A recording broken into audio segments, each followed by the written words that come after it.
बोलिए ऋषभदेव भगवान की।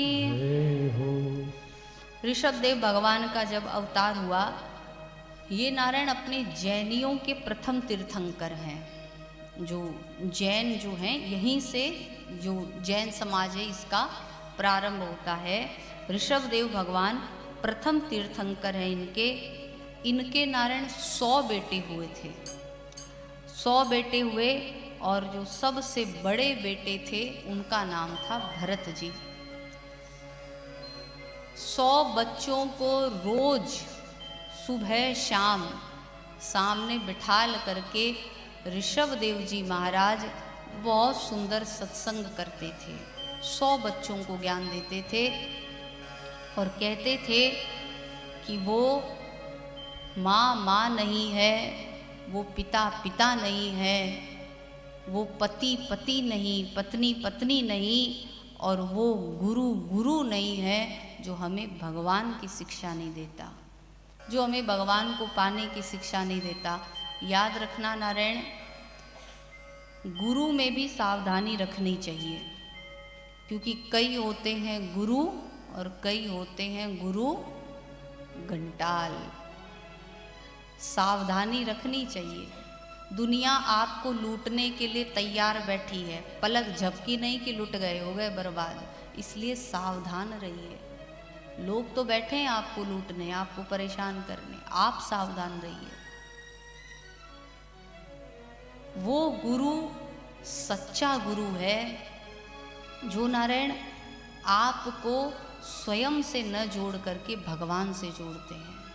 हमारे आराध्य गुरुदेव ने कभी हमसे नहीं कहा कि हमको भगवान मानो, हमारा चित्र रखो अपने घर में, हमारी पूजा किया करो, कभी नहीं कहा। हमेशा यही कहा कि भगवान का भजन करो, भगवान की कथा सुनाओ। पहले तो हम अपनी कथाओं में नाम भी लेते थे।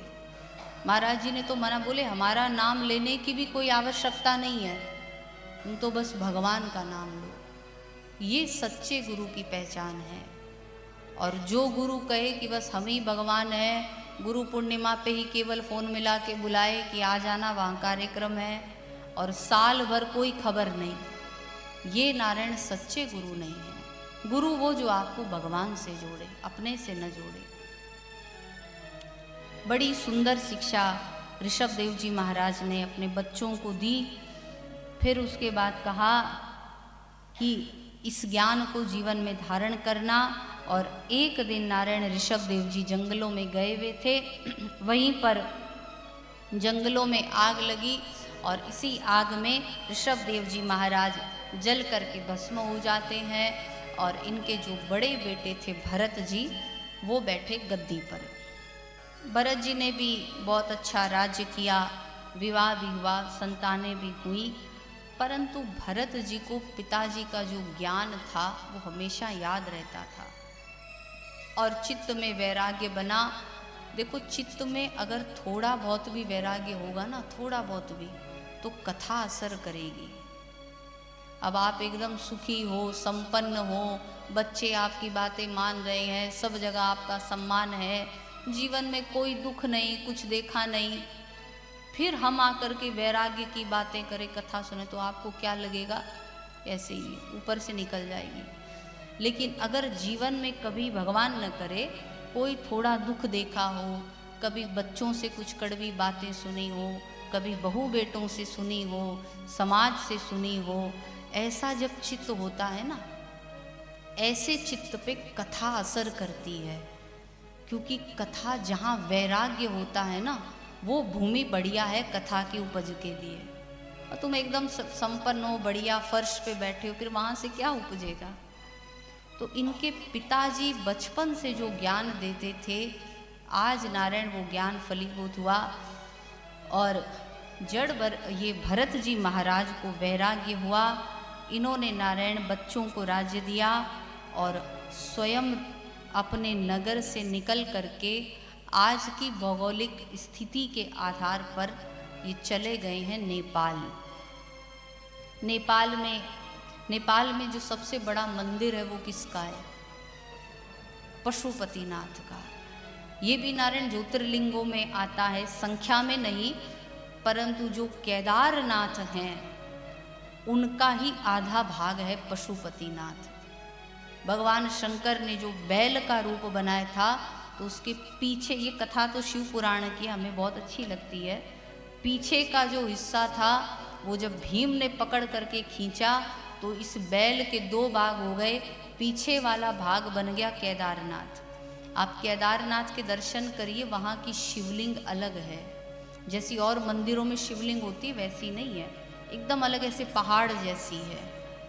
और आगे का जो हिस्सा था बैल का, जो चेहरा था, वो कहाँ गया है? वो गया पशुपतिनाथ में।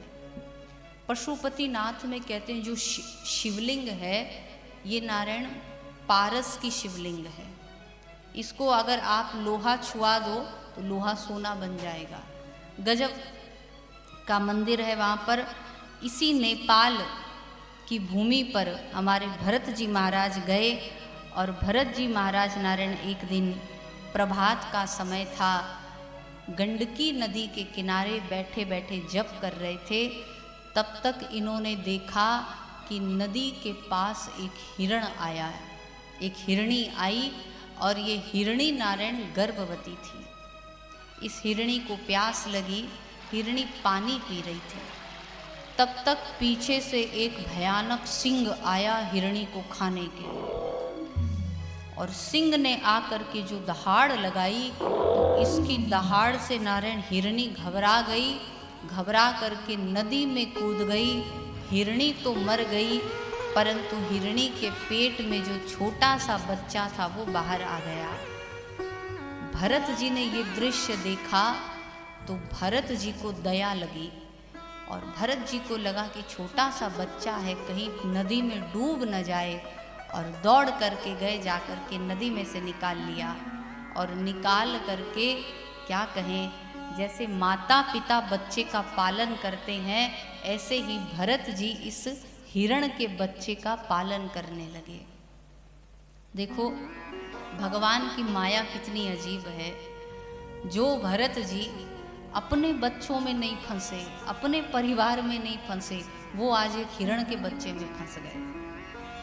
अब भरत जी की माला छूट गई, भरत जी का पूजा वंदन आरती संध्या वंदन सब छूट गया, और भरत जी केवल रात दिन उसी हिरण के बच्चे की सेवा करते।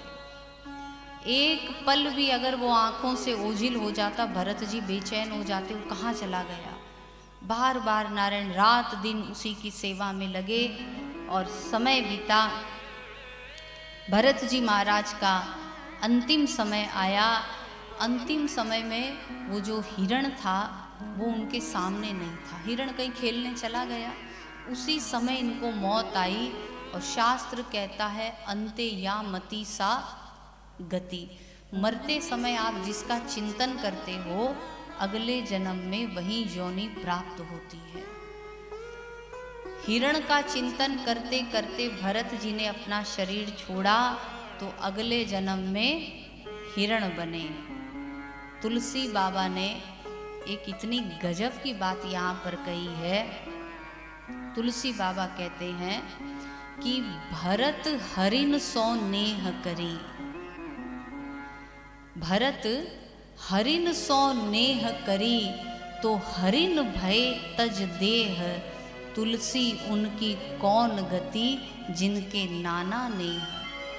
अरे भरत जी महाराज ने एक हिरण से प्रेम किया, तो नारायण अगले जन्म में हिरण बनना पड़ा।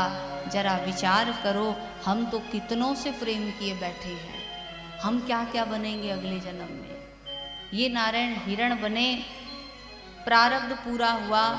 हिरण का जब शरीर छूटा, तो उसके बाद इनका अगला जन्म एक ब्राह्मण के घर पे हुआ, जहाँ पर नारायण ये ट्विंस पैदा हुए हैं, एक लड़का और एक लड़की, जुड़वा पैदा हुए। उसमें जो लड़का था वो ये भरत जी थे। तीसरा जन्म है ये। इस जन्म में भी देखो जो साधना होती है वो कभी व्यर्थ नहीं जाती। आप ध्यान से सुनना, साधना कभी बेकार नहीं जाती। लोग कहते हैं हम भगवान का नाम तो लेते हैं पर मन नहीं लगता।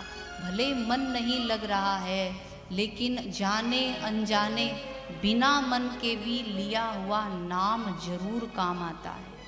भले आपका मन, आपको लग रहा है भजन अच्छे से नहीं हुआ है, लेकिन वहाँ नोट हो गया कि इतनी देर भजन किया था, वहाँ नोट होता है।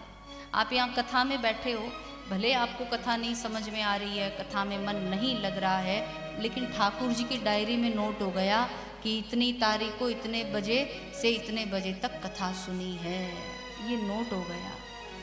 साधना का फल कभी खाली नहीं जाता है। भरत जी भी साधना करते थे, साधना का ऐसा प्रभाव कि तीसरे जन्म में भी साधना ने फल दिया। और भरत जी को पता था कि मैं पहले भरत बना, फिर हिरण बना और अब इनके यहाँ जन्मा हूँ।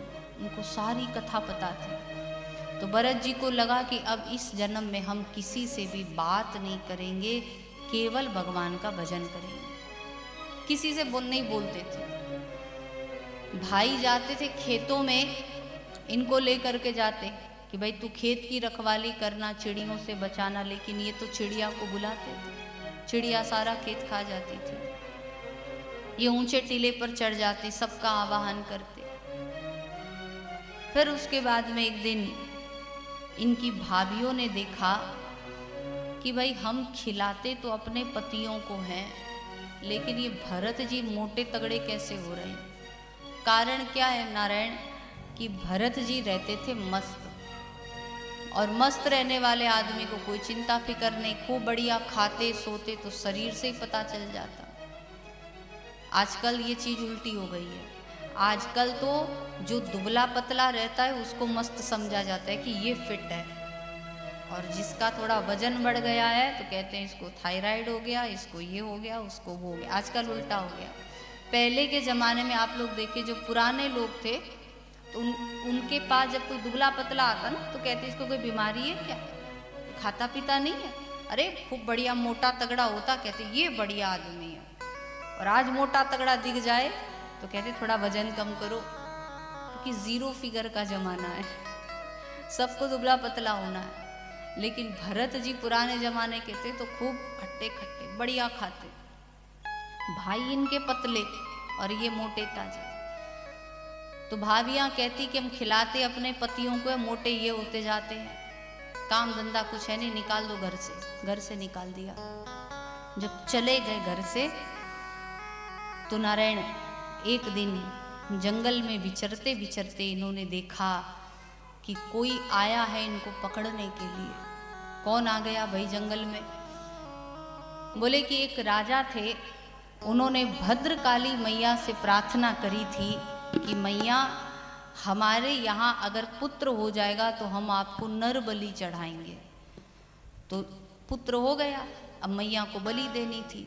तो बलि के लिए नारायण एक दुबला पतला लड़का पकड़ा तो था, लेकिन जिसको पकड़ा वो भाग गया। अब बलि किसकी चढ़ाएं? तो वो खोजते खोजते उनके हाथों भरत जी लग गए। उनको लगा ये बढ़िया मोटे तगड़े हैं, इनकी बलि देंगे, दुर्गा माता प्रकट होके आशीर्वाद देगी कि बढ़िया मोटी बलि लाए तुम तो। माता रानी प्रसन्न होगी। पकड़ करके ले गए और ले जा करके नारायण सीधा कहा कि गर्दन झुकाइए, आपकी बलि लगेगी। अब जड़ भरत जी तो एकदम मौज में, उनको कोई परवाह नहीं है। उनको लगा कि प्रारब्ध होगा तो बच जाएंगे, नहीं होगा तो मर जाएंगे। गर्दन झुकाओ। जो नारायण इन्होंने अपनी गर्दन झुकाई और तलवार पड़ने ही वाली थी, तब तक सामने जो भद्रकाली मैया थी, प्रतिमा में से साक्षात भद्रकाली मैया प्रकट हो गई। बोलो भद्रकाली।